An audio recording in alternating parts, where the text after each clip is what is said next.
Our religious heritage is rooted in the regrettable experience of slavery. You used to be a slave? Ladies and gentlemen, I have a video from this Christian who's confronted by this particular person, and the way it unfolds and ends is quite unexpected. I'll be giving my insights along the way.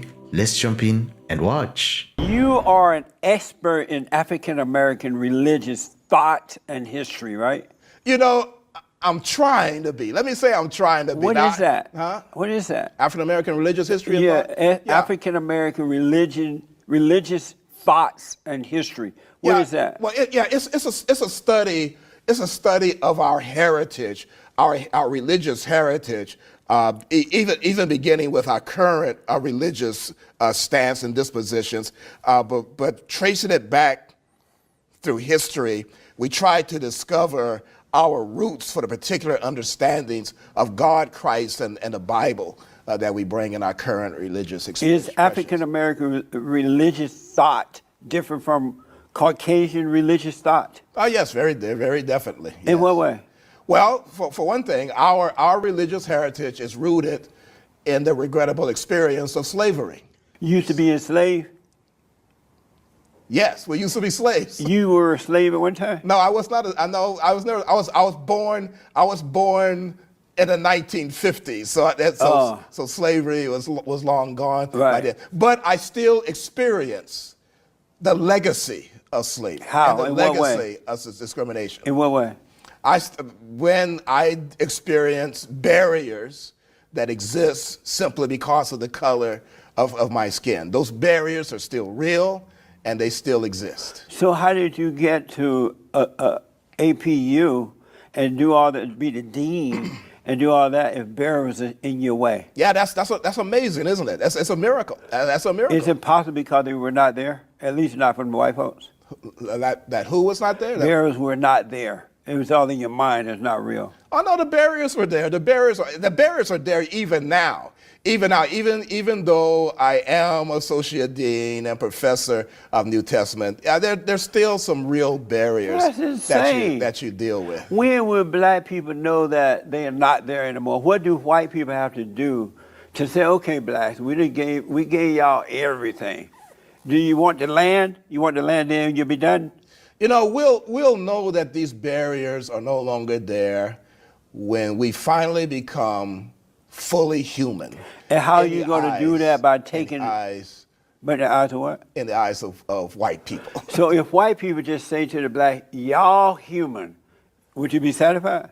No, it takes more than that. It takes more than that. What else you want? For one thing, it takes getting the knees off of our necks. What do you mean by that?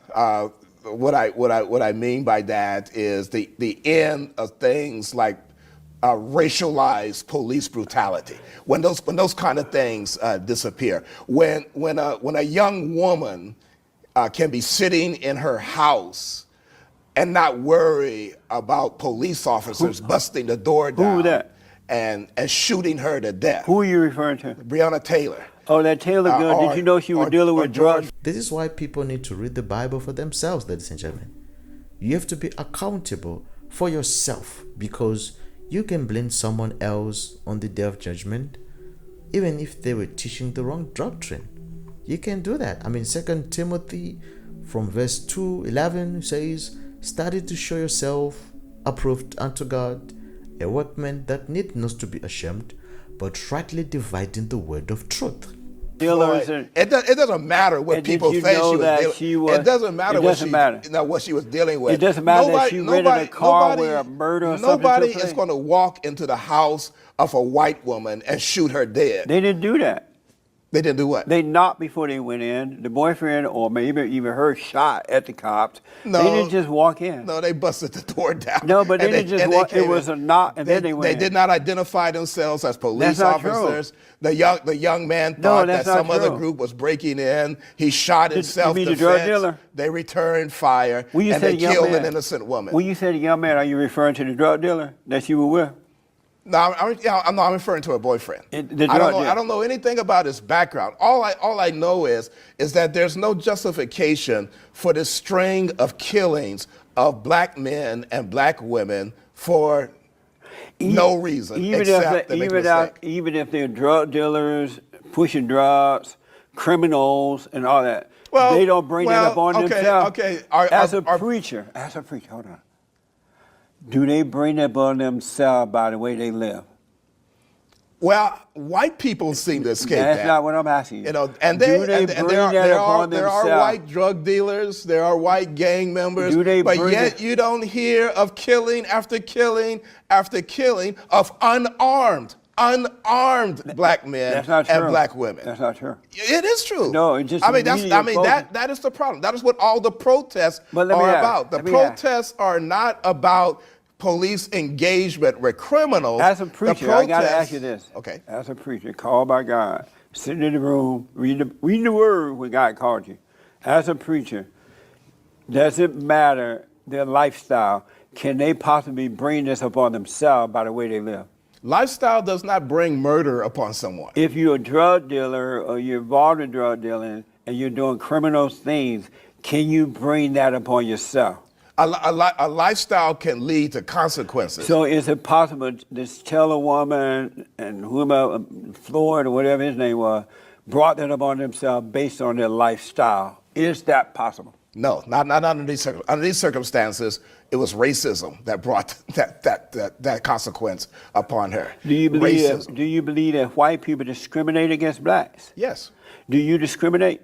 No. You never discriminate? No. You don't discriminate? I don't discriminate against anyone on the basis of race. Do you discriminate? I have been discriminated against on the basis of race. So you do discriminate?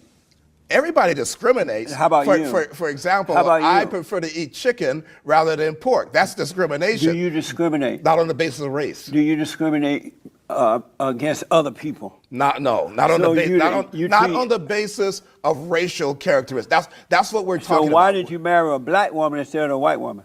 Because I fell in love with her. But why did you fall in love with a white woman? You discriminated. No, I fell in love. I fell in love with my wife. You dated a white woman before, right? No, I never dated a white woman. Why not? That situation just never arose. Because you discriminated. I fell in love with somebody else. Is being a white Christian different from being a black Christian? Yes. In what way? Heritage. What? Heritage and experience. And what do you mean by that? Black people, even black Christians, have experienced a racial heritage and history in this country that white people have not experienced. In fact, white people have been responsible for black people experiencing this history and heritage. What does that have to do with being born of God? It has nothing to do with being born of God, because black people who are Christians are born of God also. But yet, despite the fact that they were Christian and born of God, they have been treated as subhumans. I agree with you that the Arab did treat them that way, because it's the blacks that sold Arab? them. It was the blacks that sold the Arab. I'm talking about racial history in the Americas. It was the blacks that sold the Arab. It was the blacks that sold other blacks to the Arabs over in Africa, Mummy Africa. Then they went, and the Arabs sold the blacks around the world. I do agree with that. So they were treated cruelly for that reason. You're blaming the victim. The legacy. How are the Arabs the victim? The legacy. Who are the victims? The Arabs that bought them, or the blacks that sold them? Chattel slavery and the Middle Passage are the responsibility of European and European Americans. What? There were black people who owned slaves here in this country. No, there were there were. No, black people did not own slaves. So you're really saying that a white Christian is different than a black Christian? Yes, Christianity does not occur in a cultural vacuum. All Christian expressions are cultural expressions of Christianity. There's no such thing as an absolute value neutral, culturally neutral Christianity. That is a myth. If you find that's amazing. I see how many people try to put God in a box. He doesn't fit there. We can't even fully wrap our minds around the concept of Trinity. This is how holy and different from us He is. The gospel offers hope and truth, two essential elements that every person longs for. In a world filled with uncertainty, suffering, and confusion, the message of Jesus offers hope that transcends earthly circumstances. It assures believers that God is sovereign and there is purpose beyond the struggle we face, and that eternal life with God awaits those who believe in Jesus Christ. The gospel is a message of truth, providing clarity about the nature of God, the meaning of life, and the path to salvation. That's beautiful, ladies and gentlemen. Yeah, because so in a time when many seek answers in fleeting things, the gospel gives lasting answers that satisfy the deepest longings of the human heart. Preaching the gospel fulfills God's command. Jesus commissioned his followers to go into all the world and make disciples of all nations, baptizing them and teaching them to obey his commands. That's from Matthew 28, from verse 19. It's called the Great Commission and is a direct call to share the gospel. Yeah. And by so doing, we participate in God's redemptive work in the world. Preaching the gospel is not just a good idea, it's a divine mandate given to every believer. And by carrying it out, we align ourselves with God's purposes and bring glory to his name. Preaching the gospel brings deeper joy to those who hear and respond. And this joy is not just a fleeting happiness based on circumstances. No, but it's a deeper inner contentment that comes from knowing and experiencing God's love.